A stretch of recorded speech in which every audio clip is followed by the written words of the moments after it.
Welcome to VB tutorial YouTube channel.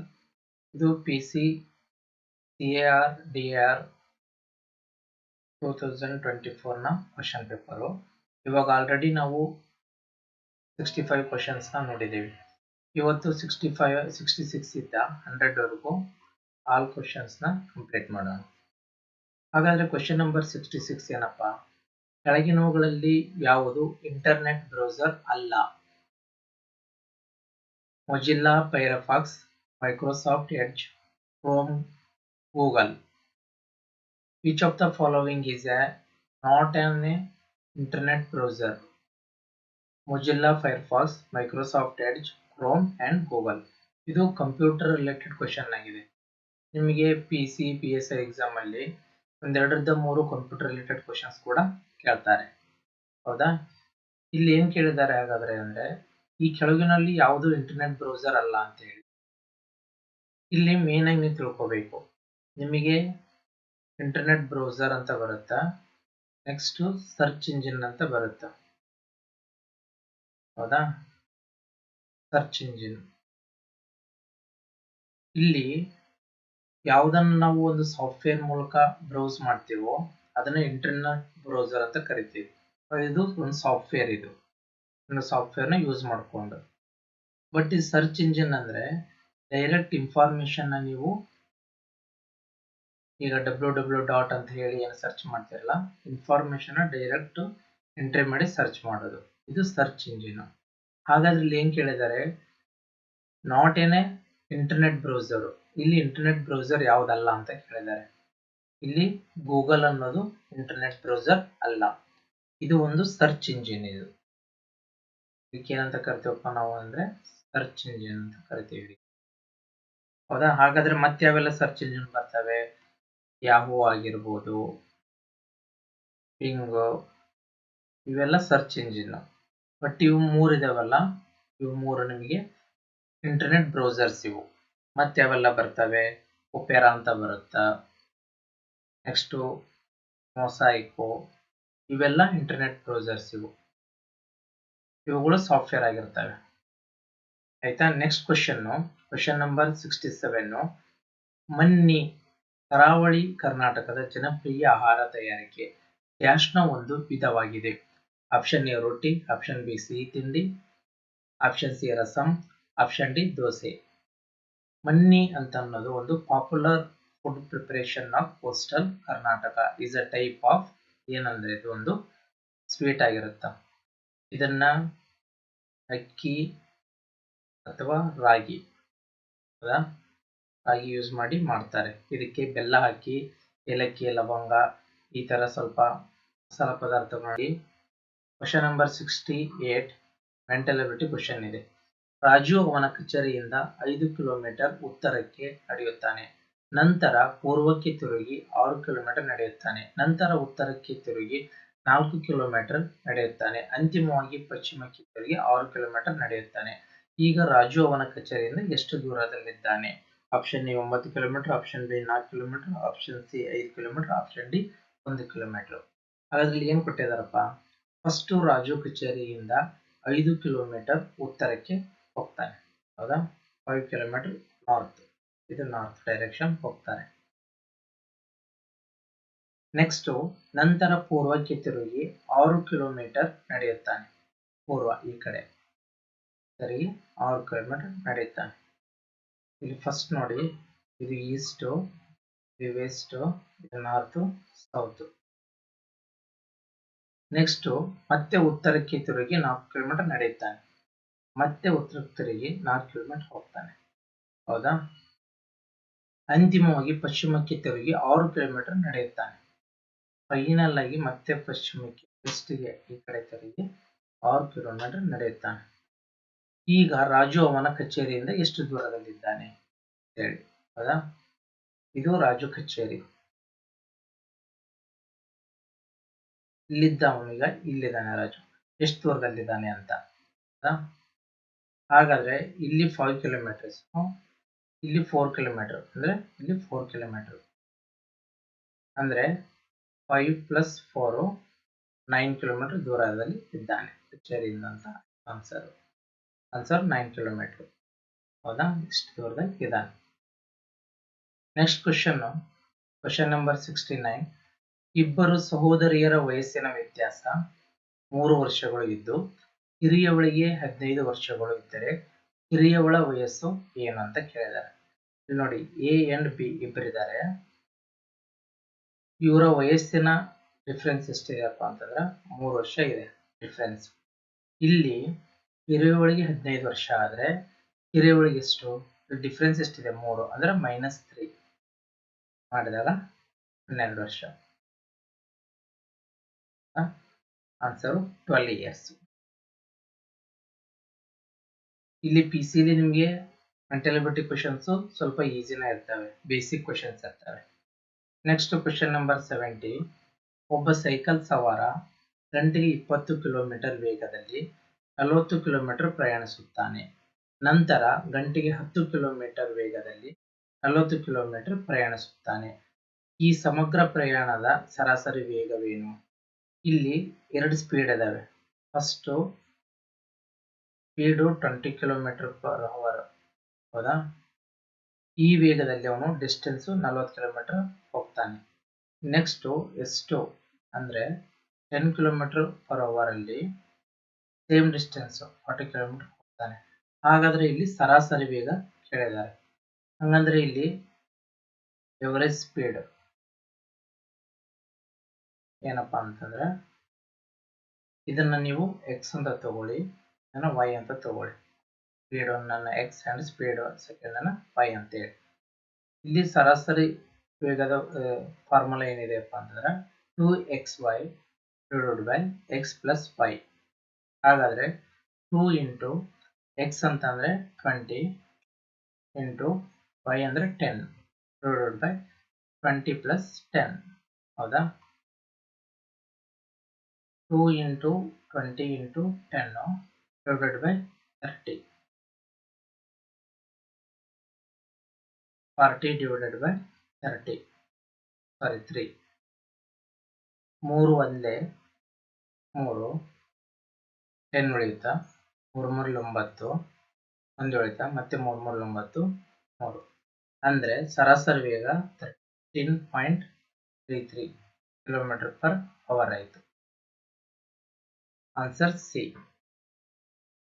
Main ನೀವು ಈ ಫಾರ್ಮುಲಾನ ನೆನ್ಪಿಟ್ಟುಕೊಳ್ಳಿ. Average speed ಬಂದಾಗ ಇಲ್ಲಿ ಡಿಸ್ಟೆನ್ಸ್ ಸೇಮ್ ಇರಬೇಕು. ಹೌದಾ, ಇದನ್ನ ನೀವು ಟ್ರೆಡಿಷನಲ್ ಮೆಥಡ್ ಅಲ್ಲಿ ಕೂಡ ಮಾಡಬಹುದು. ಟ್ರೆಡಿಷನಲ್ ಮೆಥಡ್ ಅಂದ್ರೆ ನೀವು ಇಲ್ಲಿ ಟೈಮ್ ಕಂಡುಹಿಡ್ಕೋಬೇಕಾಗುತ್ತೆ. T1 ಅಂಡ್ T2 ನ ಕಂಡುಹಿಡ್ಕೊಂಡು ಕೂಡ ಮಾಡಬಹುದು ನೀವು. ಹಾಗಾದ್ರೆ ಇಲ್ಲಿ ಕ್ವಶನ್ ನಂಬರ್ 71 ಏನಪ್ಪಾ ಅಂದ್ರೆ ಶಾಸನಾಂಗ ಸಂಸ್ಥೆಯಲ್ಲಿ ಪರಿಗಣನೆಗೆ ಒಳಗಾಗುವ ಪ್ರಸ್ತಾವಿತ ಕಾನೂನನ್ನು ಡ್ಯಾಶ್ ಎಂದು ಕರೆಯುತ್ತಾರೆ. ಬಿಲ್ ಕರಡು ಮಸೂದೆ, ಕಾಯಿದೆ, ಸುಗ್ರೀವಾಜ್ಞೆ, ಸೂಚನೆ. A proposed undergoing consideration in a legislative body is called. ಇಲ್ಲಿ ಏನಪ್ಪಾ ಅಂದ್ರೆ ಕಾನೂನುಗಳನ್ನ ಮಾಡೋರು ಯಾರು? ಶಾಸಕಾಂಗದವರು. ಹೌದಾ, ಈ ಒಂದು ಕಾನೂನು ಆಗ್ಬೇಕಪ್ಪ ಅಂತಂದ್ರೆ ಫಸ್ಟ್ ಬಿಲ್ ನ ಪಾಸ್ ಮಾಡಬೇಕು. ಈ ಬಿಲ್ಲು 2 ಹೌಸ್ಗಳಲ್ಲಿ, ಈಗ ರಾಜ್ಯಸಭಾ ಆಗಿರ್ಬೋದು ಲೋಕಸಭಾ, 2 ಕಡೆ ಪಾಸ್ ಆಗಿ ನೆಕ್ಸ್ಟ್ ಪ್ರೆಸಿಡೆಂಟ್ ಅವರ ಸಿಗ್ನೇಚರ್ ಹೋಗ್ಬೇಕು. ಇಲ್ಲಿ ಪ್ರೆಸಿಡೆಂಟ್ ಅವರು ಒಪ್ಪಿಗೆ ಕೊಟ್ಟ ಮೇಲೆ ಇಲ್ಲಿ ಇದು ಆಕ್ಟ್ ಆಗುತ್ತೆ. ಹೌದಾ, ಇದು procedure.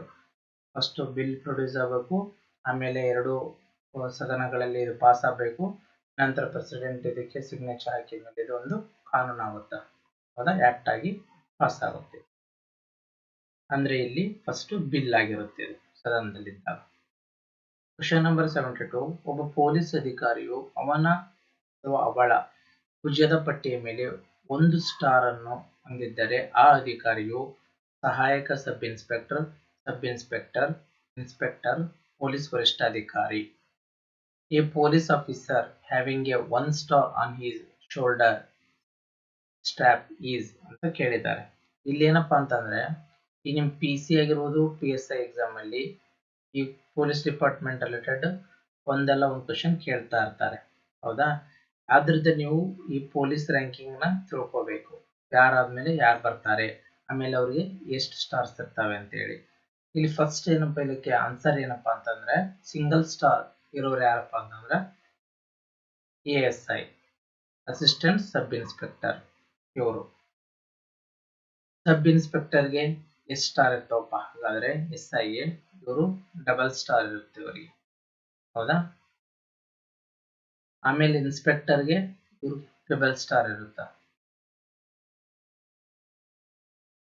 Next superintendent of police ಇವ್ರಿಗೆ ಸಿಂಗಲ್ ಸ್ಟಾರು ಪ್ಲಸ್ ಅಶೋಕ ಮುದ್ರೆ ಇರುತ್ತೆ ಇವರಿಗೆ, ಹೌದಾ. ಎಸ್ ಪಿ ಅವರಿಗೆ ಈ ತರ ಇರುತ್ತೆ. ಇಲ್ಲಿ ಆನ್ಸರ್ ಬಂದ್ಬಿಟ್ಟು ನಮಗೆ ಸಹಾಯಕ sub inspector. Next question number 73. Karnataka ಪೊಲೀಸ್ನಲ್ಲಿ CAR ಡ್ಯಾಶ್ ಅನ್ನು ಸೂಚಿಸುತ್ತದೆ ಅಂತೇಳಿ ಕೇಳಿದ್ದಾರೆ. ಹಾಗಾದ್ರೆ ಇಲ್ಲಿ ಆನ್ಸರ್ ಏನಪ್ಪಾ, CAR ಅಂದ್ರೆ ಏನು? Option A central armed rank, ಕೇಂದ್ರ ಸಶಸ್ತ್ರ ಶ್ರೇಣಿಗಳು. Option B city armed reserve, ನಗರ ಸಶಸ್ತ್ರ ಮೀಸಲು. Option C commissioner assault rank, commissioner ದಾಳಿ ಶ್ರೇಣಿಗಳು. Option D canine assault reserve, ನಾಯಿಗಳಿಗೆ ಸಂಬಂಧಿಸಿದ ದಾಳಿ ರಿಸರ್ವ್ ಮೀಸಲು ಅಂತೇಳಿ. CAR ಅಂದ್ರೆ ಸಿಟಿ ಆರ್ಮ್ಡ್ ರಿಸರ್ವ್ ಅಂತ ಕರೀತಾರೆ. DAR ಅಂತಂದ್ರೆ ಡಿಸ್ಟ್ರಿಕ್ಟ್ ಆರ್ಮ್ ರಿಸರ್ವ್. ಇದಿಷ್ಟನ್ನ ನೀವು ನೆನ್ಪಿಟ್ಕೋಬೇಕು. ಹಾಗಾದ್ರೆ ಕ್ವಶನ್ ನಂಬರ್ 74 ಏನಿದೆಯಪ್ಪ, ರ್ಯಾಪಿಡ್ ಆಕ್ಷನ್ ಫೋರ್ಸ್ ಶೀಘ್ರ ಕಾರ್ಯಾಚರಣೆ ಸೇನಾಪಡೆ ಸಂಘಟನೆ ಡ್ಯಾಶ್ಗಾಗಿ ಸ್ಥಾಪಿಸಲಾದ ವಿಶೇಷ ಭಾಗವಾಗಿದೆ.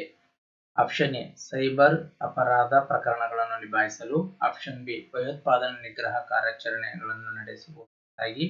ಆಪ್ಷನ್ ಸಿ ವಿವಿಐಪಿಗಳನ್ನು ರಚಿಸಲು. ಆಪ್ಷನ್ ಡಿ ದಂಗೆ ಗಲಭೆಗಳನ್ನು ನಿಭಾಯಿಸಲು ಅಂತೇಳಿ.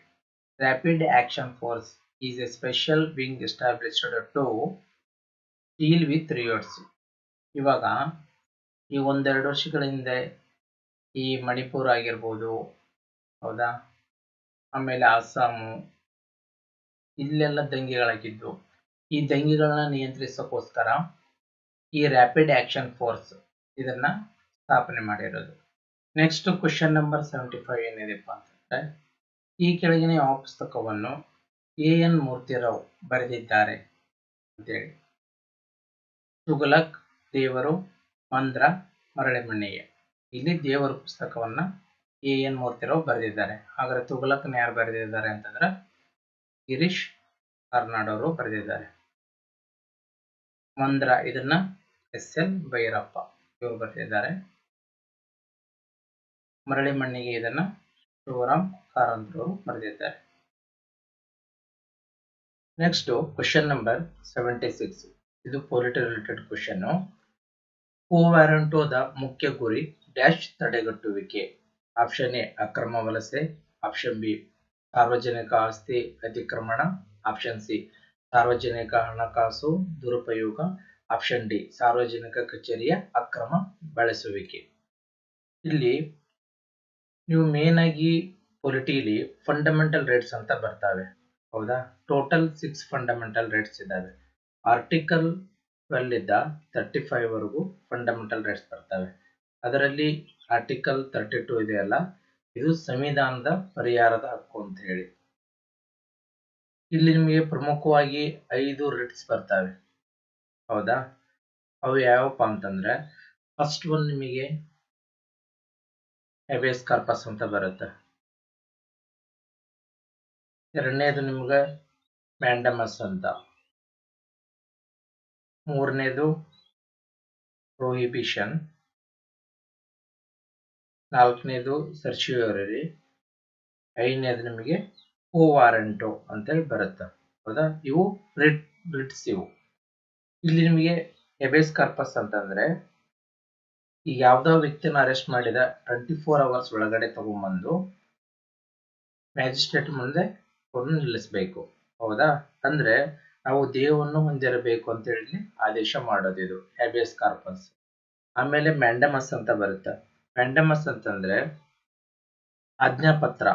ಇಲ್ಲಿ ಏನಪ್ಪಾ ಅಂದ್ರೆ, ಇವಾಗ ಯಾರಾದ್ರೂ ಪಬ್ಲಿಕ್ ಆಫೀಸನ್ನ ಅವ್ರ ಅಥಾರಿಟಿನ ಅಲ್ಲಿ ಏನಾದ್ರೂ ಕರೆಕ್ಟ್ ಡ್ಯೂಟಿ ಮಾಡಲಿಲ್ಲ ಅಂತಂದ್ರೆ ಅವ್ರ ವಿರುದ್ಧ ಇದನ್ನ ಹೊರಡಿಸ್ತಾರೆ, ಹೌದಾ. ನೆಕ್ಸ್ಟ್ ಪ್ರೊಹಿಬಿಷನ್ ಅಂತಂದ್ರೆ ನಿಷೇಧಿಸೋದು. ಇವಾಗ ಕೋರ್ಟ್ಗಳು ಇರ್ತಾವಲ್ಲ, ನ್ಯಾಯಾಲಯಗಳು, ಅವುಗಳ ಜುರಿಸ್ಡಿಕ್ಷನ್ ಬಿಟ್ಟು ಬೇರೆ ರೀತಿಯಾದಂತಹ ಆಜ್ಞೆಗಳನ್ನಾಗ್ಲಿ ಅಥವಾ ಕೇಸಸ್ಗಳನ್ನಾಗ್ಲಿ ತಗೊಳಂಗಿಲ್ಲ. ಇದನ್ನ ನಮ್ಮ ಏನು ಉನ್ನತ ನ್ಯಾಯಾಲಯ ಇರುತ್ತಲ್ಲ ಸುಪ್ರೀಂ ಕೋರ್ಟ್ ಇದು ಪ್ರೊಹಿಬಿಟ್ ಮಾಡುತ್ತೆ. ನೆಕ್ಸ್ಟ್ ಸರ್ಶ್ಯೂರಿ ಅಂತಂದ್ರೆ ಏನಪ್ಪಾ ಅಂದ್ರೆ ಇಲ್ಲಿ ಯಾವ್ದಾದ್ರು ಕೇಸ್ಗಳನ್ನ ಈಗ ಅಧೀನ ನ್ಯಾಯಾಲಯ ಮಾಡ್ತಾ ಇದ್ರೆ ಅದನ್ನ ಮೇಲ್ಗಡೆ ನ್ಯಾಯಾಲಯಕ್ಕೆ ವರ್ಗಾಯಿಸಬೇಕು. ಹೌದಾ, ಅದು ಅದರ ಜೂರಿಸ್ಡಿಕ್ಷನ್ ಅಲ್ಲಿ ಬರ್ತಾ ಇರಲ್ಲ, ಇದು ವರ್ಗಾವಣೆ ಮಾಡೋದು. ಹೌದಾ. ನೆಕ್ಸ್ಟ್ ಕೋ ವಾರೆಂಟು ಇಲ್ಲಿದೆಲ್ಲ. ಕೋ ವಾರೆಂಟು ಅಂದ್ರೆ ಏನಪ್ಪಾ ಅಂತಂದ್ರೆ ಸಾರ್ವಜನಿಕ ಕಚೇರಿ ಅಕ್ರಮ ಬಳಕೆ. ಯಾವ್ದಾದ್ರು ವ್ಯಕ್ತಿಯು ಪಬ್ಲಿಕ್ ಆಫೀಸ್ ನ ಅದು ಅಕ್ರಮವಾಗಿ ಬಳಸ್ತಾ ಇದ್ರೆ, ಹೌದಾ, ಆವಾಗ ಇದು ಕೋ ವಾರೆಂಟು ರಿಟ್ ಅಪ್ಲೈ ಆಗುತ್ತೆ. ಇಲ್ಲಿ ನೀವು ಈ ಆರ್ಟಿಕಲ್ ನ ಡೈರೆಕ್ಟ್ ಆಗಿ ನೀವು ಫಂಡಮೆಂಟಲ್ ರೈಟ್ಸ್ ವೈಲೇಟ್ ಆದ್ರೆ ಡೈರೆಕ್ಟ್ ಸುಪ್ರೀಂ ಕೋರ್ಟ್ ಹೋಗ್ಬೋದು, ಆರ್ಟಿಕಲ್ 32. ಹೌದಾ. ಅದೇ ರೀತಿ ಆರ್ಟಿಕಲ್ 226 ಇದೆಯಲ್ಲ, ಇದು ನಿಮಗೆ ಹೈಕೋರ್ಟಿಗೆ ನಿಮ್ ಫಂಡಮೆಂಟಲ್ ರೈಟ್ಸ್ ಏನಾದ್ರು ವೈಲೇಟ್ ಆದ್ರೆ ಇವೆರಡು ಆರ್ಟಿಕಲ್ ಅಂಡರ್ ಅಲ್ಲಿ ನೀವು ಹೈಕೋರ್ಟ್ ಆಫ್ ಸುಪ್ರೀಂ ಕೋರ್ಟ್ಗೆ ಹೋಗ್ಬೋದು. ಇದಿಷ್ಟು ನಿಮಗೆ question number 76. Next question number 77 ಏನಿದೆ ಅಂದ್ರೆ ಇದು ಕೂಡ ಪೊಲಿಟಿ ರಿಲೇಟೆಡ್ ಕ್ವಶನ್. ನಮ್ಮ ಸಂವಿಧಾನದ ಪೀಠಿಕೆಯಲ್ಲಿ ಸಮಾಜವಾದಿ, ಸೋಷಿಯಲಿಸ್ಟ್ ಮತ್ತು ಜಾತ್ಯತೀತ ಸೆಕ್ಯುಲರ್ ಪದಗಳನ್ನು ಸೇರಿಸಿದ ತಿದ್ದುಪಡಿ ಡ್ಯಾಶ್ ಆಗಿದೆ. ಹೌದಾ. ಇದಕ್ಕೆ ಆನ್ಸರ್ ಏನಪ್ಪಾ ಅಂತಂದ್ರೆ ಆನ್ಸರ್ ಗಿಂತ ಮುಂಚೆ ಆಪ್ಷನ್ ಎ 23, ಆಪ್ಷನ್ ಎ 23ನೇ ತಿದ್ದುಪಡಿ, ಆಪ್ಷನ್ ಬಿ 1ನೇ ತಿದ್ದುಪಡಿ, ಆಪ್ಷನ್ ಸಿ 78ನೇ ತಿದ್ದುಪಡಿ, ಆಪ್ಷನ್ ಡಿ 42ನೇ ತಿದ್ದುಪಡಿ. ಹೌದಾ. The amendment which added the words socialist, secular in the preamble of our constitution is 23rd amendment, first amendment, 78th amendment and 42nd amendment. ನಾನು ನಿಮಗೆ ಮುಂಚೆ ಹೇಳಿದ್ದೆ ಈ ಕಾನ್ಸ್ಟಿಟ್ಯೂಷನಲ್ ಅಮೆಂಡ್ಮೆಂಟ್ಸ್ ಏನಿದಾವಲ್ಲ ಇವು ತುಂಬಾ ಇಂಪಾರ್ಟೆಂಟ್. ಇವುಗಳ ಮೇಲೆ ನಿಮಗೆ ಫಿಕ್ಸ್ ಒಂದು ಕ್ವಶನ್ ನ ಕೇಳ್ತಾರೆ. ಹಾಗಾದ್ರೆ ಈ ಸಂವಿಧಾನ ತಿದ್ದುಪಡಿ ಸಂಬಂಧಪಟ್ಟಿರೋದು ಆರ್ಟಿಕಲ್ 368. ಹೌದಾ. ಇಲ್ಲಿ ಪ್ರಮುಖವಾಗಿ ಯಾವೆಲ್ಲ ಅಮೆಂಡ್ಮೆಂಟ್ ಆದವು ಅಂತೇಳಿ ನೋಡ್ಕೋಬೇಕು. ಈಗ 42nd ಆಗಿರ್ಬೋದು, 44, 73, 74. ಅದೇ ರೀತಿ ರೀಸೆಂಟ್ ಆಗಿ ಏನೆಲ್ಲ ಅಮೆಂಡ್ಮೆಂಟ್ ಆದವು ಫ್ರಮ್ 101 ಇದ್ದ 106, ಈ ಎಲ್ಲ ಅಮೆಂಡ್ಮೆಂಟ್ ಗಳನ್ನ ನೀವು ನೋಟ್ ಮಾಡಿ ಇಟ್ಕೋಬೇಕು. ಪ್ರಿವಿಯಸ್ ಕ್ಲಾಸ್ ಅಲ್ಲಿ ನಾನು ಇವುಗಳನ್ನ ಹೇಳಿದ್ದೇನೆ ಯಾವ್ಯಾವ್ದು ಅಮೆಂಡ್ಮೆಂಟ್ ರೀಸೆಂಟ್ ಆಗಿರೋದು ಅಂತ. ಇಲ್ಲಿ ಹಾಗಾದ್ರೆ ಆನ್ಸರ್ ಏನಪ್ಪಾ ಅಂದ್ರ 42nd ಅಮೆಂಡ್ಮೆಂಟ್ ಆಕ್ಟ್, 42ನೇ ತಿದ್ದುಪಡಿ. ಇದನ್ನ ನಾವು ಮಿನಿ ಕಾನ್ಸ್ಟಿಟ್ಯೂಷನ್ ಅಂತಾನು ಕರಿತೀವಿ. ಹೌದಾ. ಹಾಗಾದ್ರೆ ಈ 42nd ಅಮೆಂಡ್ಮೆಂಟ್ ಆಕ್ಟ್ ಅಲ್ಲಿ ಮತ್ತೇನೆಲ್ಲ ಆಯ್ತು, ಇಲ್ಲಿ ನಾವು ಫಂಡಮೆಂಟಲ್ ಡ್ಯೂಟೀಸ್ ನ ಆಡ್ ಮಾಡಿದ್ವಿ. ಹೌದಾ, ಮೂಲಭೂತ ಕರ್ತವ್ಯಗಳು. ಇದೇ ರೀತಿ ಮತ್ತೆ ಮೇನ್ ಏನೇನೆಲ್ಲ ಚೇಂಜಸ್ ತಂದ್ವಿ ಅಂತ ಹೇಳಿ ಒಂದ್ ಕಡೆ ನೋಟ್ ಮಾಡ್ಕೊಂತ ಹೋಗಿ. Next question number 78. ಇದು ಕೂಡ ಪೊಲಿಟಿ ರಿಲೇಟೆಡ್ ಕ್ವಶನ್ ಆಗಿದೆ. ರಾಜ್ಯ ಶಾಸಕಾಂಗವು ಅಧಿವೇಶನದಲ್ಲಿಲ್ಲದಿದ್ದಾಗ ಸುಗ್ರೀವಾಜ್ಞೆಯನ್ನು ಡ್ಯಾಶ್ ಮೂಲಕ ಹೊರಡಿಸಲಾಗುತ್ತದೆ. ಆಪ್ಷನ್ ಎ ರಾಜ್ಯದ ಮುಖ್ಯಮಂತ್ರಿಯವರು, ಆಪ್ಷನ್ ಬಿ ರಾಜ್ಯದ ರಾಜ್ಯಪಾಲರು, ಆಪ್ಷನ್ ಸಿ ಭಾರತದ ರಾಷ್ಟ್ರಪತಿ, ಆಪ್ಷನ್ ಡಿ ಕಾನೂನು ಮಂತ್ರಿ. When the state legislature is not in the section, the ordinance is issued by Chief Minister, Governor, President of India, Law Minister. ಹಾಗಾದ್ರೆ ಇಲ್ಲಿ ಸುಗ್ರೀವಾಜ್ಞೆನ ಯಾರು ಹೊರಡಿಸ್ತಾರಪ್ಪ ಅಂತಂದ್ರ ಪ್ರಮುಖವಾಗಿ ನಿಮಗೆ ಯೂನಿಯನ್ ಗವರ್ನಮೆಂಟ್ ಅಂತ ಬಂದಾಗ ಅಲ್ಲಿ ಪ್ರೆಸಿಡೆಂಟ್, ಸ್ಟೇಟ್ ಗವರ್ಮೆಂಟ್ ಅಂತ ಬಂದಾಗ ಇಲ್ಲಿ ಗವರ್ನರ್. ಹೌದಾ. ಇವರು ಅಂಡರ್ ಆರ್ಟಿಕಲ್ 123, ಇವರು ಅಂಡರ್ ಆರ್ಟಿಕಲ್ 213. ಹೌದಾ. ಹಾಗಾದ್ರೆ ಸುಗ್ರೀವಾಜ್ಞೆ ಅಂತಂದ್ರೆ ಏನಪ್ಪಾ ಅಂದ್ರ ಇವಾಗ ಕಾನೂನು ಮಾಡುವಂತಹ ಹಕ್ಕು ಯಾರಿಗಿದೆ ಅಂದ್ರೆ ಸ್ಟೇಟ್ ಲೆಜಿಸ್ಲೇಚರ್ ಅಥವಾ ಪಾರ್ಲಿಮೆಂಟ್ ಇದೆ.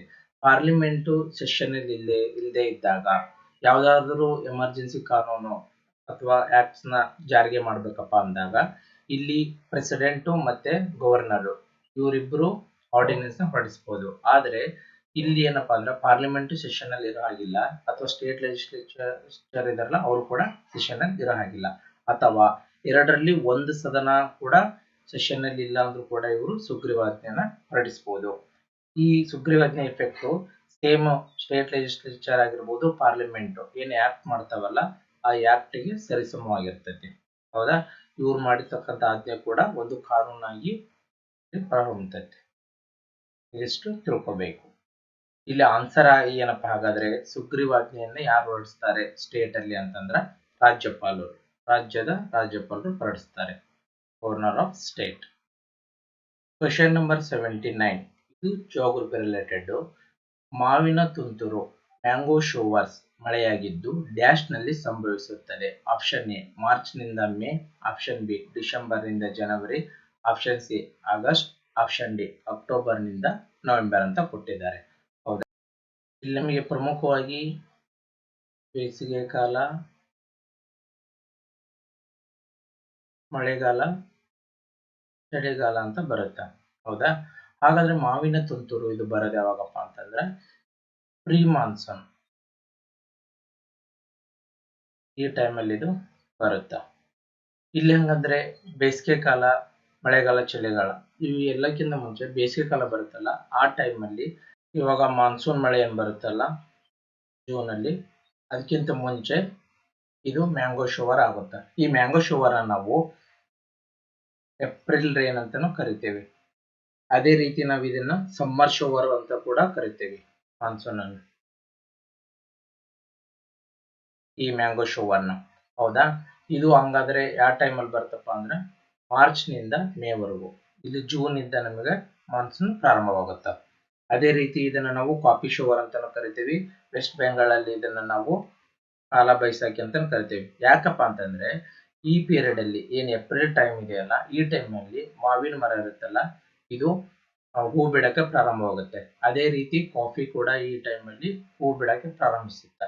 ಆದ್ರಿಂದ ಇದನ್ನ ಮಾವಿನ ತುಂತುರು ಮ್ಯಾಂಗೋ ಶೋವರ್ ಅಂತ ಕರಿತೀವಿ. ಈ ಟೈಮಲ್ಲಿ ಮಳೆ, ಗುಡುಗು ಮತ್ತು ಮಿಂಚಿನ ಸಹಿತ ಜೋರಾಗಿ ಮಳೆ ಬರೋ ಚಾನ್ಸಸ್ ಕೂಡ ಇರುತ್ತೆ. ಇದು question number 79. Next question number 80 ಇದೆಯಲ್ಲ, ಇದು ನಿಮಗೆ ಕರೆಂಟ್ ಅಫೇರ್ಸ್ ಕ್ವಶನ್ ಆಗಿರುತ್ತೆ. ಆ ಟೈಮಲ್ಲಿ ಇತ್ತೀಚೆಗೆ ಸುದ್ದಿಯಲ್ಲಿದ್ದಂತಹ ಸ್ಯಾಮ್ ಅಲ್ಟ್ಮನ್ ದೊಂದಿಗೆ ಸಂಬಂಧಿಸಿದ್ದಾರೆ. Sam Altman who was recently in news is related to option A bitcoin, option B chat GPT, option C Tesla, option D Google. ಇಲ್ಲ ಆನ್ಸರ್ ಏನಪ್ಪಾ ಅಂದ್ರೆ ಆಪ್ಷನ್ ಬಿ ಚಾಟ್ ಜಿಪಿಟಿ. ಇದು ಕರೆಂಟ್ ಅಫೇರ್ಸ್ ರಿಲೇಟೆಡ್. ಇವಾಗ ನೋಡಿ science and technology ಅಂತ ಬಂದಾಗ ನಿಮಗೆ artificial intelligence ಆಗಿರ್ಬೋದು, ಚಾಟ್ ಜಿಪಿಟಿ, ಹೌದಾ, ಅದೇ ರೀತಿ ನಿಮಗ ನಾಸಾ ಆಗಿರ್ಬೋದು, ಇಸ್ರೋ, ಹೌದಾ, DRDO, ಇವುಗಳ ಬಗ್ಗೆ ಎಲ್ಲ ನೀವು ಏನೆಲ್ಲ ಹೊಸದಾಗಿ ಈಗ ರೀಸೆಂಟ್ ರಿಸರ್ಚ್ ಆಗಿರ್ತಾವೋ ಅವುಗಳನ್ನೆಲ್ಲ ಒಂದ್ ಕಡೆ ನೋಟ್ ಮಾಡಿ ಇಟ್ಕೋಬೇಕು. ಇವನ್ನ ಈಗ ನೆಕ್ಸ್ಟ್ ಬಿಟ್ಕಾಯಿನ್ ಆಗಿರ್ಬೋದು, ಇವುಗಳನ್ನೆಲ್ಲ ನೀವು ಒಂದ್ ಕಡೆ ನೋಟ್ ಮಾಡಿ ಇಟ್ಕೊಂಡ್ರೆ ಎಕ್ಸಾಮ್ಗಿಂತ ಮುಂಚೆ ಒಂದ್ಸಾರಿ ಇವನ್ನ ರಿವಿಷನ್ ಮಾಡ್ಕೊಂಡು ಹೋಗ್ಬೋದು. Next question number 81 related to modern Indian history. Kheda ಸತ್ಯಾಗ್ರಹದ ನೇತೃತ್ವವನ್ನು ಡ್ಯಾಶ್ ವಹಿಸಿದ್ದರು. Option A Mahatma Gandhi, option B Jawaharlal Nehru, option C Annie Besant, option D Alluri Sitarama Raju ಅಂತ ಹೇಳಿ.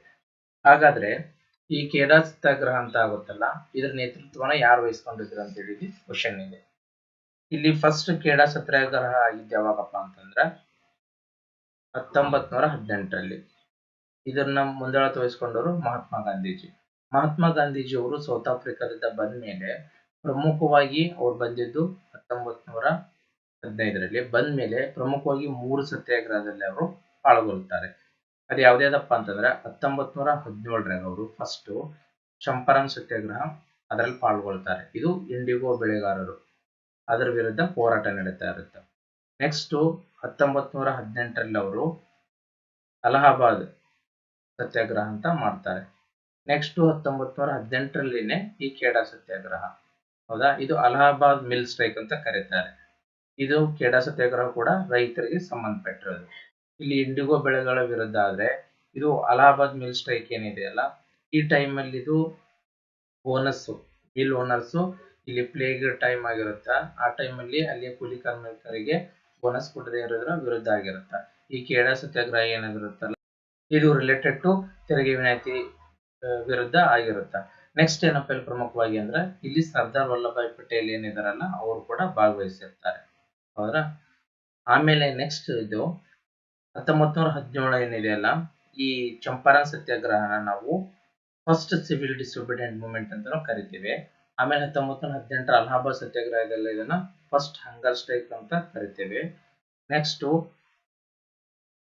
ಖೇಡಾ ಸತ್ಯಾಗ್ರಹ ಏನಿದೆಯಲ್ಲ ಇದನ್ನ ನಾವು ಫಸ್ಟ್ ನಾನ್ ಕೋಆಪರೇಟಿವ್ ಮೂವ್ಮೆಂಟ್ ಅಂದ್ರೆ ಅಸಹಕಾರ ಚಳುವಳಿ ಅಂತ ಕರಿತೇವೆ. Next question number 82. ಯಾವ ಸಂಸ್ಥೆ ಭಾರತದ ಪ್ರಧಾನಮಂತ್ರಿಯನ್ನು ರಚಿಸುತ್ತದೆ?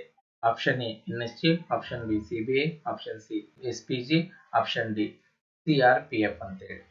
ಇಲ್ಲಿ ಹಾಗಾದ್ರೆ ಯಾವ ಏಜೆನ್ಸಿ ನಮ್ಮ ಪ್ರೈಮ್ ಮಿನಿಸ್ಟರ್ ಪ್ರೊಟೆಕ್ಟ್ ಮಾಡುತ್ತಾ ಅಂತೇಳಿ ಕ್ವಶನ್ ಕೇಳಿದ್ದಾರೆ. ಇಲ್ಲಿ ಆನ್ಸರ್ SPG. ಇದನ್ನು ಸ್ಪೆಷಲ್ ಪ್ರೊಟೆಕ್ಷನ್ ಗ್ರೂಪ್ ಅಂತ ಕರೀತಾರೆ. ಇದು 2019 ನಲ್ಲಿ ಇದಕ್ಕೆ ತಿದ್ದುಪಡಿ ತರಲಾಯಿತು. ಮುಂಚೆ ಇದನ್ನ prime minister and farmer prime minister ಇವ್ ಪ್ರೈಮ್ ಮಿನಿಸ್ಟರ್ ಆಗಿ ರಿಟೈರ್ಡ್ ಆದ್ಮೇಲೆ ಅಲ್ಲಿದ್ದ 5 ವರ್ಷಗಳ ತನಕ ಅವ್ರಿಗೆ ಏನಾದ್ರೂ ಥ್ರೆಟನ್ ಇದ್ರೆ ಸೇಫ್ಟಿಗೆ ಈ ಸೌಕರ್ಯವನ್ನು ಕೊಡಲಾಗ್ತಿತ್ತು. ಅದ್ರ ಜೊತೆಗೆ ಅವ್ರ ಪರಿವಾರ, ಅವ್ರ ಸನ್ ಆಗಿರ್ಬೋದು, ಅವ್ರ ವೈಫು, ಒಟ್ಟು ಅವ್ರ ಫ್ಯಾಮಿಲಿ ಮೆಂಬರ್ಸ್ಗೆ ಇಂಪಾರ್ಟೆಂಟ್ ಆಗಿ ಕೊಡ್ತಾ ಇದ್ರು. ಬಟ್ ಇದನ್ನ 2019 ಅಲ್ಲಿ ಅಮೆಂಡ್ಮೆಂಟ್ ಮಾಡಿ ಓನ್ಲಿ ಪ್ರೈಮ್ ಮಿನಿಸ್ಟರ್ಗೆ ಪ್ರೊಟೆಕ್ಷನ್ ಕೊಡ್ತಾ ಇದ್ದಾರೆ ಇವಾಗ. ಹೌದಾ? ಈ ರಿಮೈನಿಂಗ್ ಏನಿದಾರಲ್ಲ VVIPಗಳು ಅವ್ರಿಗೆಲ್ಲ ಇವಾಗ Z+ ಸೆಕ್ಯೂರಿಟಿನ ಕೊಡ್ತಾರೆ. Question number 83. ಭಾರತದ ಮೊದಲ ಮಹಿಳಾ ರಾಷ್ಟ್ರಾಧ್ಯಕ್ಷೆ ಯಾರಾಗಿದ್ರು? Option A Sushma Swaraj, option B Indira Gandhi, option C Draupadi Murmu, option D Pratibha Devi Singh Patil. ಹೌದಾ? ಹಾಗಾದ್ರೆ ಫಸ್ಟ್ ಪ್ರೆಸಿಡೆಂಟ್ ಆಫ್ ಇಂಡಿಯಾ ಯಾರಾಗಿದ್ರಪ್ಪ ಅಂತಂದ್ರೆ ಪ್ರತಿಭಾ ಸಿಂಗ್ ಪಾಟೀಲ್. ಇವಾಗ ಸೆಕೆಂಡ್ ಇರೋರು ದ್ರೌಪದಿ ಮುರ್ಮು, ಇವರು ಸೆಕೆಂಡ್. ಹೌದಾ? ನೆಕ್ಸ್ಟ್ ಏನಪ್ಪಾ, ನೀವಿಲ್ಲಿ ಫಿಮೇಲ್ಸ್ ಅಂತ ಬಂದ ಮಹಿಳೆಯರಲ್ಲಿ ಪ್ರಥಮ ಅಂತಂದು ಇವುಗಳನ್ನೆಲ್ಲ ಒಂದ್ ಕಡೆ ನೋಟ್ ಮಾಡ್ಕೊಳ್ಳಿ. ಇವಾಗ first prime minister, first finance minister ಯಾರಾಗಿದ್ರು, ಫಸ್ಟ್ ಗವರ್ನರು, ಹೌದಾ, ಫಸ್ಟ್ ಮಿನಿಸ್ಟರು, ಈ ತರ ಮಹಿಳೆಯರು ಅಂತ ಬಂದಾಗ ಇವುಗಳನ್ನೆಲ್ಲ ಒಂದ್ ಕಡೆ ನೋಟ್ ಮಾಡಿಟ್ಕೊಳ್ಳಿ. ಇದನ್ನ PC and PSI ಎಕ್ಸಾಮ್ ಅಲ್ಲಿ ಕೇಳ್ತಾರೆ ಡೈರೆಕ್ಟ್ ಆಗಿ ಕ್ವಶನ್. ಫಸ್ಟ್ ಮಹಿಳಾ ಪ್ರಧಾನಮಂತ್ರಿ ಯಾರಪ್ಪ ಅಂತಂದ್ರೆ ಇಂದಿರಾ ಗಾಂಧಿ ಅವರು. ಹೌದಾ? ಅದೇ ರೀತಿ first full time finance minister ಯಾರಾಗಿರೋದು ಇವಾಗ ಅಂದ್ರೆ ನಿರ್ಮಲಾ ಸೀತಾರಾಮನ್ ಅವರು. Next question number 84. ಆಲೂಗಡ್ಡೆ ಚಿಪ್ಸ್, ಹುರಿದ ತುಂಡುಗಳ ಪ್ಯಾಕೆಟ್ ಪೊಟ್ಟಣಗಳು ಸಾರಜನಕ ಅನಿಲದಿಂದ ಏಕೆ ತುಂಬಿವೆ? ಈಗ ಆಲೂಗಡ್ಡೆ ಚಿಪ್ಸ್ ಪಾಕೆಟ್ ಎಲ್ಲ ನೀವು ನೋಡಿರ್ತಾರ, ಒಬ್ಬಿರ್ತಾವಲ್ಲ, ಅವುಗಳಲ್ಲಿ ಗ್ಯಾಸ್ ತುಂಬಿರ್ತಾರೆ. ಹಾಗಾದ್ರೆ ಅದರಲ್ಲಿ ನೈಟ್ರೋಜನ್ ಗ್ಯಾಸ್ ನ ತುಂಬಿರ್ತಾರೆ. ಇದು ಇಂಪಾರ್ಟೆಂಟ್ ಗೊತ್ತಿರ್ತದೆ ಫಸ್ಟ್ ಪಾಯಿಂಟ್. ಹಾಗಾದ್ರೆ ಇದನ್ನ ಯಾಕೆ ತುಂಬುತ್ತಾರೆ ಅಂತ ಹೇಳಿ ಕ್ವಶನ್ ಕೇಳಿದ್ದಾರೆ. ಆಪ್ಷನ್ ಎ ಸಾರಜನಕವು ಜಡ ಅನಿಲವಾಗಿದ್ದು ಚಿಪ್ಸ್ ಆಮ್ಲಜನಕೀಕರಣವನ್ನು ತಡೆಯುತ್ತದೆ. ಆಪ್ಷನ್ ಬಿ ಸಾರಜನಕದೊಂದಿಗೆ ಪೊಟ್ಟಣ ತಯಾರಿಸುವುದು ಆಮ್ಲಜನಕ ಬಳಸುವುದಕ್ಕಿಂತ ಅಗ್ಗವಾಗಿದೆ. ಸಾರಜನಕವು ಚಿಪ್ಸ್ಗಳು ಹುದುಗುವಿಕೆ ಕಿಣ್ವಕ್ಕೆ ಕಾರಣವಾಗುತ್ತವೆ. ಆಪ್ಷನ್ ಡಿ ಸಾರಜನಕ ಅನಿಲವು ಚಿಪ್ಸ್ಗಳಿಂದ ತೇವಾಂಶವನ್ನು ಹೀರುತ್ತದೆ ಅಂತೇಳಿ ಇಷ್ಟಿದೆ. ಇಲ್ಲಿ ಹಾಗಾದ್ರೆ ಏನಪ್ಪ ರೀಸನ್ ಅಂದ್ರೆ, ಈಗ ನೀವು ಕೆಲವೊಂದ್ಸಾರಿ ಹೇಳ್ತಾ ಇರ್ತೀರ ಇಲ್ಲ ಕ್ವಾಂಟಿಟಿ ಜಾಸ್ತಿ ಕಾಣ್ಲಿ ಅಂತ ಹೇಳಿ ತುಂಬಿದ್ದಾರೆ ಅಂತ ಹೇಳಿ, ಆದ್ರೆ ಅದು ರಾಂಗ್. ಇಲ್ಲಿ ರೈಟ್ ಆನ್ಸರ್ ಆಪ್ಷನ್ ಎ ಸಾರಜನಕ ಜಡ ಅನಿಲವಾಗಿದ್ದು ಚಿಪ್ಸ್ಗಳ ಆಮ್ಲಜನಕೀಕರಣವನ್ನು ತಡೆಯಲು, ಆಕ್ಸಿಡೇಷನ್ ಚಿಪ್ಸ್ ಅನ್ನ ತಡೆಯಕ್ಕೋಸ್ಕರ. ಈಗ ಚಿಪ್ಸ್ ಅನ್ನ ಆಯಿಲ್ ಅಲ್ಲಿ ಕರೆದಿರ್ತಾರೆ, ಅದರಲ್ಲಿ ಫ್ಯಾಟ್ ಇರುತ್ತೆ. ಈ ಎರಡು ಕಂಟೆಂಟ್ ಜೊತೆಗೆ ಈ ಪೊಟ್ಯಾಟೊ ರಿಯಾಕ್ಟ್ ಆಗಿ ಇದು ಆಮ್ಲಜನಕೀಕರಣ ಆಗಬಾರ್ದು, ಆಕ್ಸಿಡೇಷನ್ ಆಗಬಾರ್ದು ಅಂತ ಹೇಳಿ ಆದ್ರಿಂದ ಇದಕ್ಕೆ ನೈಟ್ರೋಜನ್ ಗ್ಯಾಸ್ ಅನ್ನ ತುಂಬುತ್ತಾರೆ. ಇಲ್ಲಿ ಆಕ್ಸಿಡೇಷನ್ ಅಂದ್ರೆ ಏನಪ್ಪಾ ಅಂತಂದ್ರೆ gain of oxygen, loss of hydrogen. ಹೌದಾ? ಇವಾಗ ಎಕ್ಸಾಂಪಲ್ ಯಾವ್ದಪ್ಪ ಅಂತಂದ್ರೆ ಕಬ್ಬಿಣ ತುಕ್ಕು ಹಿಡಿತಲ್ಲ, ಇದು because of oxidation. Next question number 85. ಹೆಚ್ಚು ಕಾಲ ಅಗಿಯುವಾಗ ಚಪಾತಿ ಜಾಸ್ತಿ ಸಿಹಿಯಾಗಿ ರುಚಿಯಾಗಲು ಕಾರಣವೇನು? ಆಪ್ಷನ್ ಎ ನೀರಿನ ಅಂಶ ಜಾಸ್ತಿಯಾಗುವುದರಿಂದ, ಆಪ್ಷನ್ ಬಿ ಲಾಲಾರಸವು ಪಿಷ್ಟವನ್ನು ಸರಳ ಸಕ್ಕರೆಯಾಗಿ ವಿಭಜಿಸುತ್ತದೆ, ಆಪ್ಷನ್ ಸಿ ಕ್ಯಾಲ್ಸಿಯಂ ಸೇರ್ಪಡೆಯಿಂದಾಗಿ, ಆಪ್ಷನ್ ಡಿ ಇವುಗಳಲ್ಲಿ ಯಾವುದು ಅಲ್ಲ ಅಂತೇಳಿ. ಇಲ್ಲಿ ಇವಾಗ ನೀವು ಚಪಾತಿ ಆಗಿರ್ಬೋದು, ರೊಟ್ಟಿ, ಇವನ್ನೆಲ್ಲ ತಿಂದಾಗ ನಿಮ್ಮ ಬಾಯಲ್ಲಿ ಒಂದು ಜೆಲ್ ರೂಪ ಒಂದು ಸ್ರವಿಕೆ ಆಗುತ್ತಾ? ಹೌದಾ? ಇದು ಏನಕ್ಕಪ್ಪ ಹೆಲ್ಪ್ ಆಗುತ್ತೆ ಅಂತೇಳಿ ಕ್ವಶನ್ ಕೇಳಿದ್ದಾರೆ. ಇದಕ್ಕೆ ನಾವು ಲಾಲಾರಸ ಅಂತಾನು ಕೂಡ ಕರಿತೀವಿ. ಹೌದಾ? ಇದು ಏನ್ ಮಾಡುತ್ತಪ್ಪ ಅಂತಂದ್ರ ಇದು ಸಲೈವ ಆಗಿರುತ್ತೆ. ಈ saliva breaks down the starch into simple sugar. ಈ ಸ್ಟಾರ್ಚ್ ನ ಬ್ರೇಕ್ ಡೌನ್ ಮಾಡಿ ಸಿಂಪಲ್ ಶುಗರ್ ಆಗಿ ಕನ್ವರ್ಟ್ ಮಾಡುತ್ತೆ. ಇದಿಷ್ಟು ಇದಕ್ಕೆ ಆನ್ಸರ್ ಆಗಿರುತ್ತೆ. ಅಂದ್ರೆ ಇದು ಡೈಜೆಷನ್ಗೆ ಹೆಲ್ಪ್ ಮಾಡುತ್ತೆ. Next question number 86. Plaster of Paris. Plaster ನಿಂದ ತಯಾರಿಸಿದ ಹೊದಿಕೆಯನ್ನು ಡ್ಯಾಶ್ ನಿಂದ ತಯಾರಿಸಲಾಗುತ್ತದೆ ಅಂತೇಳಿ ಕ್ವಶನ್ ಕೇಳಿದ್ದಾರೆ. ಇವಾಗ ನೀವು ಮನೆ ಅದು ಕಟ್ಸುವಾಗ ಹೇಳ್ತಾ ಇರ್ತೀರಲ್ಲ, POP ಅಂತ ಮಾಡಿಸ್ತೀರಾ ಹಾಲಲ್ಲಿ, ರೂಮಲ್ಲಿ. ಇದನ್ನ ಯಾವ ರೀತಿ ತಯಾರಿಸ್ತಾರೆ ಅಂತೇಳಿ ಕ್ವಶನ್ ಕೇಳಿದ್ದಾರೆ. ಆಪ್ಷನ್ ಎ ಬಿಳಿ ಸಿಮೆಂಟ್ ಕಲ್ಲುಗಾರಿ, ಆಪ್ಷನ್ ಬಿ ಜಿಪ್ಸಮ್ ಬಿಳಿ ಶಿಲೆಯಂತಹ ಸೀಮೆ ಸುಣ್ಣ, ಆಪ್ಷನ್ ಸಿ ಗಾಜು, ಆಪ್ಷನ್ ಡಿ ಗ್ರಾಫೈಟ್. ಇಲ್ಲ ಆನ್ಸರು ಜಿಪ್ಸಮ್. ಜಿಪ್ಸಮ್ ಅನ್ನ ಬಳಸಿ ಈ POP ನ ತಯಾರು ಮಾಡ್ತಾರೆ. ಈ POP ಯ ಕೆಮಿಕಲ್ ನೇಮ್ ಏನಪ್ಪಾ ಅಂತಂದ್ರೆ ಕ್ಯಾಲ್ಸಿಯಂ ಸಲ್ಫೇಟ್ ಹೆಮಿಹೈಡ್ರೇಟ್ ಅಂತ ಹೇಳಿ. ಹೌದಾ?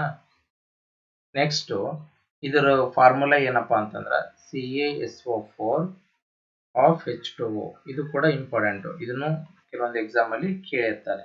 Question number 87. ನರ್ಮದಾ ಬಚಾವ್ ಆಂದೋಲನ ನೇತೃತ್ವವನ್ನು ಡ್ಯಾಶ್ ವಹಿಸಿದರು. Option A Mahatma Gandhi, option B Sunderlal Bahuguna, option C Medha Patkar, option D Pandurang Hegde. ಹಾಗಾದ್ರೆ ಇಲ್ಲಿ ನರ್ಮದಾ ಬಚಾವ್ ಅಂತ ಹೇಳಿ ಆಂದೋಲನ ಆಗುತ್ತೆ. ಈ ಆಂದೋಲನದ ಮುಖ್ಯಸ್ಥಿಕೆಯನ್ನು ಯಾರು ವಹಿಸಿದ್ರು ಅಂತ ಹೇಳಿ ಕ್ವಶನ್ ಕೇಳಿದ್ದಾರೆ. ಈ ನರ್ಮದಾ ಬಚಾವ್ ನಡೆದಿದ್ದು 1985ರಲ್ಲಿ. ಈ ನರ್ಮದಾ ನದಿ ಏನ್ ಬರುತ್ತಲ್ಲ, ನರ್ಮದಾ ನದಿ, ಇದಕ್ಕೆ ಅಡ್ಡಲಾಗಿ ದೊಡ್ಡ ದೊಡ್ಡ ಅಣೆಕಟ್ಟನ್ನು ಕಟ್ಟಬಾರ್ದು ಅಂತ ಹೇಳಿದ್ದು ಗುಜರಾತ್, ಮಧ್ಯಪ್ರದೇಶ, ಮಹಾರಾಷ್ಟ್ರ ಇಲ್ಲೆಲ್ಲ ನಡೆಯುತ್ತೆ.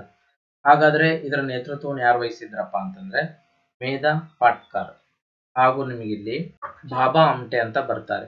ಬಾಬಾ ಆಮ್ಟೆ ಇವರು ಇದ್ರ ನೇತೃತ್ವವನ್ನು ವಹಿಸಿರ್ತಾರೆ. ಹಾಗಾದ್ರೆ ಸುಂದರ್ಲಾಲ್ ಬಹುಗುಣ್ ಇದಾರಲ್ಲ, ಇವರು 1973ರಲ್ಲಿ ಚಿಪ್ಪುಕೋ ಚಳವಳಿ, ಆಮೇಲೆ ಪಾಂಡುರಂಗ್ ಹೆಗಡೆ ಇದರಲ್ಲಿ ಇವರು 1983ರಲ್ಲಿ ಅಪ್ಪಿಕೋ ಚಳವಳಿ ಇದ್ರ ನೇತೃತ್ವವನ್ನು ವಹಿಸಿರ್ತಾರೆ. ಹಾಗಾದ್ರೆ ಅಪ್ಪಿಕೋ ಚಿಪ್ಪುಕೋ ಅಂದ್ರೆ ಏನಪ್ಪ, ಇದು ಮರಗಳನ್ನ ಕಡಿಯೋದ್ರ ವಿರುದ್ಧ ನಡೆದಂತ ಚಳವಳಿ. ಮರಗಳನ್ನ ಅಪ್ಪಿಕೊಂಡು ಅವುಗಳನ್ನ ಕಡಿಯೋದ್ರ ವಿರುದ್ಧ ಆಗಿರುತ್ತೆ. ಇಲ್ಲಿ ಚಿಪ್ಪುಕೋ ಚಳವಳಿ ಇದೆಲ್ಲ ಇದು ಆಗೋದು ಉತ್ತರಾಖಂಡ್ ಅಲ್ಲಿ. ಹೌದಾ? Northern India. ಅಪ್ಪಿಕೋ ಚಳವಳಿ ಆಯ್ತಲ್ಲ, ಇದು ನಮ್ಮ ಸ್ಟೇಟ್ ಅಲ್ಲಿ ಉತ್ತರ ಕನ್ನಡ ಡಿಸ್ಟಿಕ್ ಅಲ್ಲಿ ಆಗುತ್ತಿದೆ. ಇಲ್ಲಿ ಮರಗಳನ್ನ ಅಪ್ಪಿಕೊಂಡು ಮರಗಳನ್ನ ಕಡಿಯೋದ ವಿರುದ್ಧ ಇಲ್ಲಿ ಹೋರಾಟ ಮಾಡ್ತಾರೆ ಎನ್ವೈರನ್ಮೆಂಟ್ ಅಲ್ಲಿ. Next question number 88. ಪಂಪಸಾಗರ ಅಣೆಕಟ್ಟು ಯಾವ ನದಿಯ ಮೇಲೆ ಕಟ್ಟಲಾಗಿದೆ? Option A Sharavathi, option B Kaveri, option C Tungabhadra ನದಿ, ಆಪ್ಷನ್ ಡಿ ಕೃಷ್ಣಾ ನದಿ ಅಂತ ಹೇಳಿ. ಹಾಗಾದ್ರೆ ಈ ಪಂಪಸಾಗರ ಅಣೆಕಟ್ಟನ್ನ ಯಾವ ನದಿಗೆ ಅಡ್ಡಲ ಕಟ್ಟಿದಾರಪ್ಪ ಅಂತ ಹೇಳಿದ್ರೆ ತುಂಗಭದ್ರಾ ನದಿಗೆ ಕಟ್ಟಿದ್ದಾರೆ. ಇದು ಬಳ್ಳಾರಿ ಡಿಸ್ಟ್ರಿಕ್ಟ್ ಅಲ್ಲಿ ಬರುತ್ತೆ ನಿಮಗೆ. ಹೌದಾ? ನೆಕ್ಸ್ಟ್ ಶರಾವತಿ ನದಿ. ಈ ಶರಾವತಿ ನದಿಗೆ ಕಟ್ಟಿರುವ ಅಣೆಕಟ್ಟು ಯಾವ್ದಪ್ಪ ಹಂಗಂದ್ರೆ ಲಿಂಗನಮಕ್ಕಿ.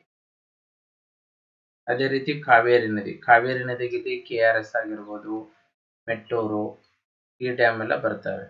ಅದೇ ರೀತಿ ಕೃಷ್ಣಾ ನದಿಗೆ ಯಾವ್ದು ಕಟ್ಟಿದ್ದಾರೆ? ಆಲಮಟ್ಟಿ. ಇದನ್ನ ಲಾಲ್ ಬಹದ್ದೂರ್ ಶಾಸ್ತ್ರಿ ಜಲಾಶಯ ಅಂತಾನು ಕರೀತಾರೆ. ಈ ತರ ನೀವು ಇಂಪಾರ್ಟೆಂಟ್ ರಿವರ್ಸು ಮತ್ತೆ ಅವುಗಳ ಅಣೆಕಟ್ಟುಗಳನ್ನು ಕೂಡ ನೋಟ್ ಮಾಡಿಟ್ಕೋಬೇಕು. Question number 89.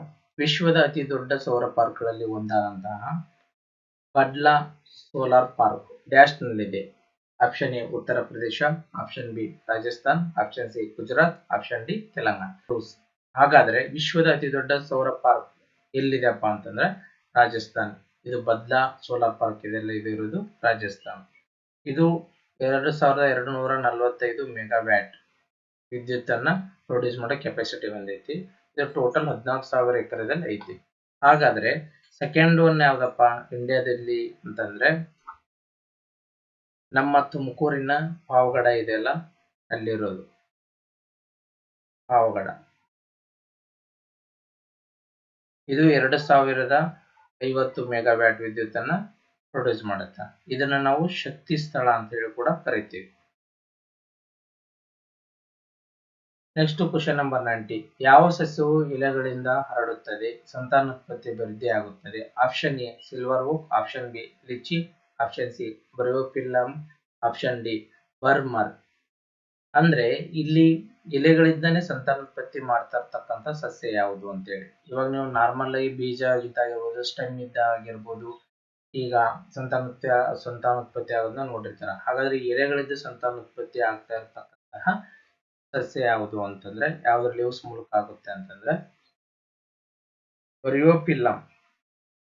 ಇಲ್ಲಿ ಈ ಎಲೆಗಳೇನಿದಾವಲ್ಲ, ಈ ಎಲೆಗಳ ಬಾರ್ಡರ್ ಇಲ್ಲಿ ಬಡ್ಸ್ ಇರ್ತವೆ.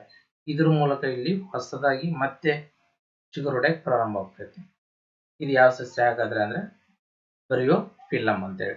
ಈ ಸಿಲ್ವರ್ ಓಕ್ ಇದೆಯಲ್ಲ, ಇದ್ರ ಮೂಲಕನೇ ಕ್ರಿಕೆಟ್ ಬ್ಯಾಟ್ ಅನ್ನ ತಯಾರು ಮಾಡೋದು. ಇದು ಲೀಚಿ ಅಂತಂದ್ರೆ ಇದು ಒಂದು ಹಣ್ಣು ಬರುತ್ತೆ. Next question number 91. ಪ್ರೋಬಯೋಟಿಕ್ಗಳು. ಆಪ್ಷನ್ ಎ ಕಾಳುಗಳು, ಆಪ್ಷನ್ ಬಿ ಕೀಟಗಳು, ಆಪ್ಷನ್ ಸಿ ಮೈಕ್ರೋ ಜೀವಿಗಳು, ಆಪ್ಷನ್ ಡಿ ಅನಿಮಲ್ ಪ್ರೋಟೀನ್ ಸಾರಜನಕ ಆಹಾರ ಪದಾರ್ಥಗಳು. ಹಾಗಾದ್ರೆ ಈ ಪ್ರೋಬಯೋಟಿಕ್ಸ್ ಗಳು ಏನಪ್ಪಾ ಅಂತಂದ್ರೆ ಆಪ್ಷನ್ ಸಿ ಇವು ಮೈಕ್ರೋ ಆರ್ಗಾನಿಸಮ್ಸ್ ಆಗಿರ್ತವೆ. Next question number 92. ಕೆಳಗಿನ ಯಾವ ವಸ್ತುವು ಸ್ಫೋಟಕವಲ್ಲ? Option A TNT, option B RDX, option C HMX, option D ammonium carbonate ಅಂತೇಳಿ.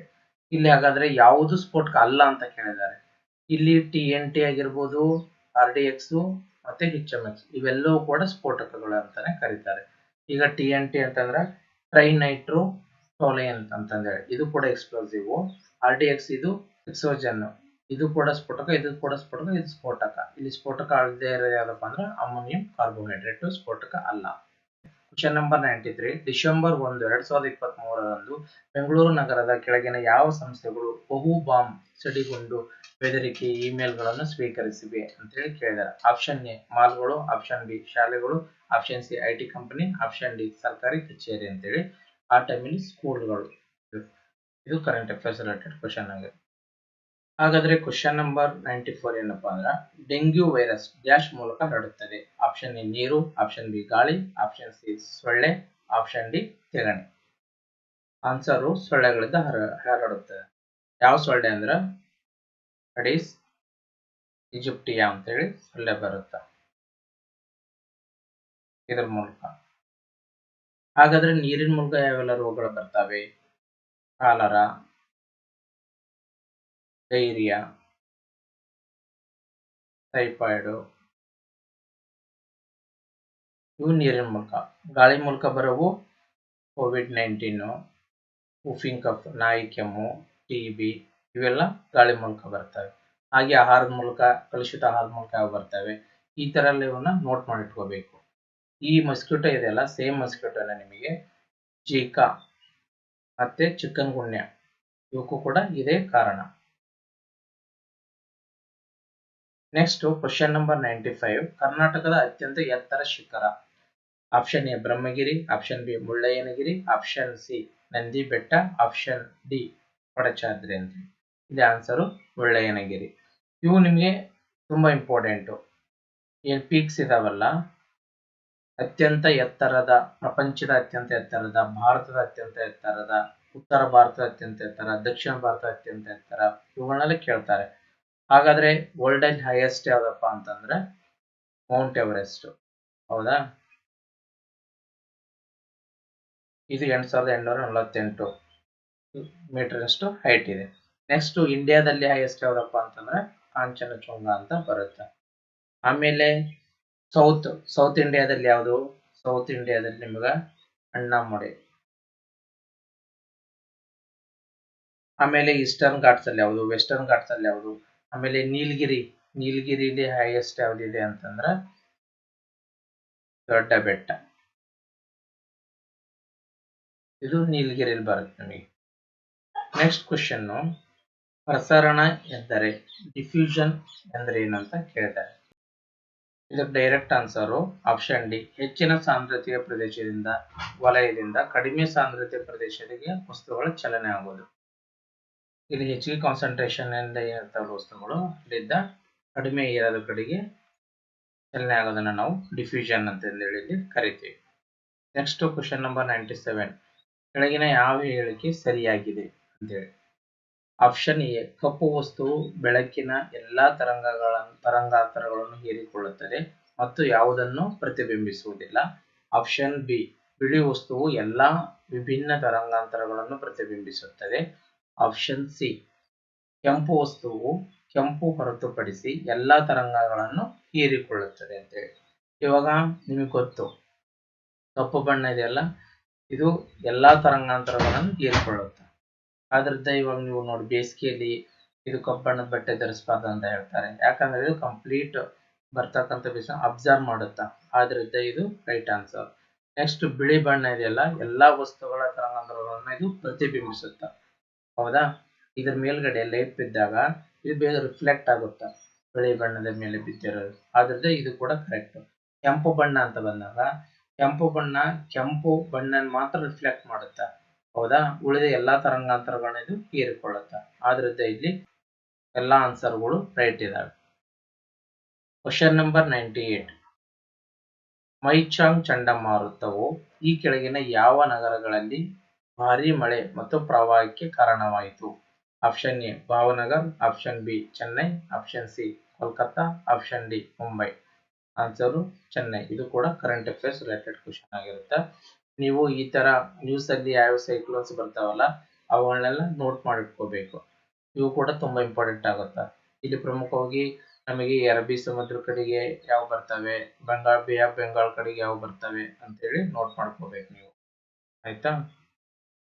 Question number 99 ಏನಿದೆಪ್ಪ? ಕ್ವಶನ್ ನಂಬರ್ 99 ಅಂದ್ರೆ, ಈ ಕೆಳಗಿನವುಗಳಲ್ಲಿ ಯಾವ ದೇಶವು ಇಸ್ರೇಲ್ನೊಂದಿಗೆ ಗಡಿ ಹಂಚಿಕೊಂಡಿರುವುದಿಲ್ಲ? ಸಿರಿಯಾ, ಜೋರ್ಡಾನ್, ಇರಾನ್, ಈಜಿಪ್ಟ್ ಅಂತ. ನಾನು ನಿಮಗೆ ಹೇಳಿದ್ದೆ, ಮ್ಯಾಪ್ ಬೇಸ್ ಕ್ವಶನ್ ಫಿಕ್ಸ್ ಕೇಳ್ತಾರೆ ಅಂತೇಳಿ. ಮಿನಿಮಮ್ 2 ಕ್ವಶನ್ ಮ್ಯಾಪ್ ಬೇಸ್ ಮೇಲೆ ಕೇಳ್ತಾ ಇರ್ತಾರೆ. ಇಲ್ಲೇನ್ ಕೇಳಿದಾರೆ ಅಂದ್ರೆ, ಇಸ್ರೇಲ್ನೊಂದಿಗೆ ಗಡಿ ಹಂಚಿಕೊಂಡಿರೋದು ಯಾವುದು ಅಲ್ಲ ಅಂತ ಕೇಳಿದ್ದಾರೆ. ಹಾಗಾದ್ರೆ ಇಲ್ಲಿ ಸಿರಿಯಾ ಗಡಿ ಹಂಚಿಕೊಂಡಿದೆ, ಜೋರ್ಡಾನು ಹಂಚಿಕೊಂಡಿದೆ, ಇರಾನು ಹಂಚಿಕೊಂಡಿಲ್ಲ, ಈಜಿಪ್ಟು ಹಂಚಿಕೊಂಡಿದೆ. ಅದೇ ರೀತಿ ಮೆಡಿಟೇರಿಯನ್ ಸಿ ಕೂಡ ಗಡಿ ಹಂಚಿಕೊಂಡಿದೆ. ಹಾಗಾದ್ರೆ ಇಲ್ಲಿ ಇರಾನು ಇಸ್ರೇಲ್ನೊಂದಿಗೆ ಗಡಿ ಹಂಚಿಕೊಂಡಿಲ್ಲ ಅಂತ. ಇದೇ ರೀತಿ ನೀವು ಬ್ಲ್ಯಾಕ್ ಸಿ ಅದರ ಸರೌಂಡಿಂಗು ಯಾವ ಕಂಟ್ರಿ ಇದಾವೆ, ಆಮೇಲೆ ಕ್ಯಾಸ್ಪಿಯನ್ ಸಿ ಸರೌಂಡಿಂಗು ಯಾವ ಕಂಟ್ರಿ ಇದಾವೆ, ಉಕ್ರೇನ್ ವಾರ ಆಗ್ತಾ ಇರೋದ ಉಕ್ರೇನ್ ಸರೌಂಡಿಂಗ್ ಯಾವ ಇದಾವೆ, ರಷ್ಯಾ ಸರೌಂಡಿಂಗ್ ಯಾವ ಬರ್ತವೆ, ಇವುಗಳನ್ನೆಲ್ಲ ನೀವು ನೋಟ್ ಮಾಡ್ಕೋಬೇಕು. ಅದೇ ರೀತಿ ಮೆಡಿಟೇರಿಯನ್ ಸಿ ಸುತ್ತ ಯಾವಿದಾವೆ ಅಂತ ಹೇಳಿ ನೋಟ್ ಮಾಡ್ಕೋಬೇಕು. Question number 100 last question. ಹಣದುಬ್ಬರವಿಳಿತ ಎಂದರೆ? ಆಪ್ಷನ್ ಎ RBI ರಿಪೋ ದರದಲ್ಲಿ ಹೆಚ್ಚಳ, ಆಪ್ಷನ್ ಬಿ ಸರಕು ಮತ್ತು ಸೇವೆಗಳ ಸಾಮಾನ್ಯ ಬೆಲೆ ಮಟ್ಟದಲ್ಲಿ ಇಳಿಕೆ, ಆಪ್ಷನ್ ಸಿ RBI ರಿಪೋ ದರದಲ್ಲಿ ಇಳಿಕೆ, ಆಪ್ಷನ್ ಡಿ ಸರಕು ಮತ್ತು ಸೇವೆಗಳ ಸಾಮಾನ್ಯ ಬೆಲೆ ಮಟ್ಟದಲ್ಲಿ ಹೆಚ್ಚಳ ಅಂತ ಕೊಟ್ಟಿದ್ದಾರೆ. ಇವಾಗ ಇಲ್ಲಿ ಇದು ಎಕಾನಮಿ ರಿಲೇಟೆಡ್ ಕ್ವಶನ್ ಆಗಿದೆ. ಹೌದಾ? ಹಾಗಾದ್ರೆ ಫಸ್ಟ್ ನೀವು ಇಲ್ಲಿ ತಿಳ್ಕೊಬೇಕಾಗಿರೋದು ರಿಪೋ ರೇಟ್ ಅಂದ್ರೆ ಏನು. ರಿಪೋ ರೇಟ್ ಅಂದ್ರೆ ರಿಸರ್ವ್ ಬ್ಯಾಂಕ್ ಆಫ್ ಇಂಡಿಯಾ ಮತ್ತೆ ಅದರ್ ಬ್ಯಾಂಕ್ಸ್ ಇರ್ತಾವಲ್ಲ, ಕಮರ್ಷಿಯಲ್ ಬ್ಯಾಂಕ್ಸ್ ಇರ್ತಾವ. ಹೌದಾ? ಇಲ್ಲಿ ರಿಸರ್ವ್ ಬ್ಯಾಂಕ್ ಆಫ್ ಇಂಡಿಯಾ ಜೊತೆಗೆ ಇವರು ಸಾಲ ತಗೊಂತಾರೆ, ಕಮರ್ಷಿಯಲ್ ಬ್ಯಾಂಕ್. ಈ ಸಾಲಕ್ಕೆ ಇಂಟ್ರೆಸ್ಟ್ ಏನ್ ಕೊಡ್ತಾರಲ್ಲ, ಇದು repo rate. Reverse repo rate ಅಂತಂದ್ರೆ ರಿಸರ್ವ್ ಬ್ಯಾಂಕ್ ಇದೆಯಲ್ಲ, ಇದು ಕಮರ್ಷಿಯಲ್ ಬ್ಯಾಂಕ್ ಹತ್ರ ದುಡ್ಡು ತಗೊಂಡು ಇವ್ರಿಗೆ ಇಂಟ್ರೆಸ್ಟ್ ಕೊಡೋದು. ಹೌದಾ? ಇದು ಫಸ್ಟ್ ಕ್ಲಿಯರ್ ಆಗಿರ್ಲಿ. ನೆಕ್ಸ್ಟ್ ಇಲ್ಲಿ ಇನ್ಫ್ಲೇಷನ್ ಅಂಡ್ ಡಿಫ್ಲೇಷನ್ ಅಂತ ಬರ್ತದೆ. ಇನ್ಫ್ಲೇಷನ್ ಅಂದ್ರೆ ಏನಪ್ಪಾ ಅಂತಂದ್ರೆ, ಇವಾಗ ಎಕ್ಸಾಂಪಲ್ ಒಂದ್ ಪೆನ್ ಇರುತ್ತೆ, ಇದ್ರದ್ದು ಬೆಲೆ 3 ರೂಪಾಯಿ ಇರುತ್ತೆ. ಈ ಪೆನ್ನು ಇವಾಗ 5 ರೂಪಾಯಿ ಮಾರಾಟ ಆಗ್ತಾ ಇದ್ರೆ ಇದನ್ನ ಇನ್ಫ್ಲೇಷನ್ ಅಂತ ಕರಿತೀವಿ. ಇಲ್ಲಿ ಬೆಲೆ ಹೆಚ್ಚಿಗೆ ಆಯ್ತು. ಹಾಗಾದ್ರೆ ಡಿಫ್ಲೇಷನ್ ಏನಪ್ಪಾ ಅಂತಂದ್ರೆ, ಒಂದ್ ಪೆನ್ನು 5 ರೂಪಾಯಿ ಇರುತ್ತೆ, ಇದ್ರ ಬೆಲೆ ಇದೆಯಲ್ಲ ಇದು 3 ರೂಪಾಯಿಗೆ ಸೇಲ್ ಆಗ್ತಾ ಇದ್ರೆ ಇದನ್ನ ನಾವು ಡಿಫ್ಲೇಷನ್ ಅಂತ ಕರಿತೀವಿ. ಹೌದಾ? ಇಲ್ಲಿ ಏನಕ್ಕಪ್ಪ ಈ ತರ ಆಯ್ತು ಅಂದ್ರೆ, ಇಲ್ಲಿ ಮನಿ ಸಪ್ಲೈ ಜಾಸ್ತಿ ಇದೆ, ಇಲ್ಲಿ ಮನಿ ಸಪ್ಲೈ ಕಡಿಮೆ ಇದೆ. ಹೌದಾ? ಇಲ್ಲಿ ಜಾಸ್ತಿ ಇದೆ, ಇಲ್ಲಿ ಕಡಿಮೆ ಇದೆ. ಅದಕ್ಕೆ ಇಲ್ಲಿ RBI ಏನ್ ಮಾಡುತ್ತಪ್ಪ ಅಂತಂದ್ರೆ, ಕಮರ್ಷಿಯಲ್ ಬ್ಯಾಂಕ್ಗಳಿಗೆ ಈಗ ರೇಟ್ ಆಫ್ ಇಂಟ್ರೆಸ್ಟ್ ಕಡಿಮೆ ಕೊಡೋದ್ರಿಂದ ನೀವೇನ್ ಮಾಡ್ತೀರಾ, ಲೋನ್ ಅನ್ನ ಜಾಸ್ತಿ ತಗೊಳಕ್ ಪ್ರಾರಂಭ ಮಾಡ್ತೀರಾ. ಆದ್ರಿಂದ ಇಲ್ಲಿ ಕಮರ್ಷಿಯಲ್ ಬ್ಯಾಂಕ್ಗಳಿಗೆ RBI ಕಡಿಮೆ ಬಡ್ಡಿ ದರದಲ್ಲಿ ಲೋನ್ ಕೊಡಕ್ಕೆ ಪ್ರಾರಂಭ ಮಾಡುತ್ತೆ. ಲೋನ್ ಕಡಿಮೆ ಬಡ್ಡಿ ದರದಲ್ಲಿ ಕೊಟ್ಟಾಗ ರಿಪೋ ರೇಟ್ ಅನ್ನು ಡಿಕ್ರೀಸ್ ಮಾಡಿದಾಗ ನೀವು ಆಟೋಮೆಟಿಕ್ ಬ್ಯಾಂಕ್ ಹತ್ರ ಹೋಗಿ ಲೋನ್ ತಗೊಂತೀರಾ, ನಿಮಗೂ ಕೂಡ ರೇಟ್ ಆಫ್ ಇಂಟ್ರೆಸ್ಟ್ ಕಡಿಮೆ ಆಗುತ್ತೆ. ರೇಟ್ ಆಫ್ ಇಂಟ್ರೆಸ್ಟ್ ಕಡಿಮೆ ಆದಾಗ ನೀವು ಕೂಡ ನಿಮ್ಮ ಹತ್ರ ದುಡ್ಡಿರಲ್ಲ ಫಸ್ಟ್, ನೀವು ಕಡೆ ಕೂಡ ಪರ್ಚೇಸಿಂಗ್ ಪವರ್ ಬರುತ್ತೆ. ಪರ್ಚೇಸಿಂಗ್ ಪವರ್ ಬಂದಾಗ ಇದು ಡಿಫ್ಲೇಷನ್ ಬ್ಯಾಲೆನ್ಸ್ ಆಗುತ್ತೆ. ಆದ್ರದಲ್ಲಿ RBI ಏನ್ ಮಾಡುತ್ತಪ್ಪ, ಡಿಫ್ಲೇಷನ್ ಅಂತಂದ್ರೆ ಈ decrease in the repo rate ಅಂತ, ಇನ್ RBI ರಿಪೋ ರೇಟ್. ಈ ರಿಪೋ ರೇಟ್ ನ ಡಿಕ್ರೀಸ್ ಮಾಡಿದಾಗ ಏನಾಗುತ್ತೆ, ಆಟೋಮೆಟಿಕಲಿ ಮನಿ ಸಪ್ಲೈ ಜಾಸ್ತಿ ಆಗುತ್ತೆ. ಇದಿಷ್ಟು ಇದಕ್ಕೆ ರಿಲೇಟೆಡ್ ವಿವರಣೆ.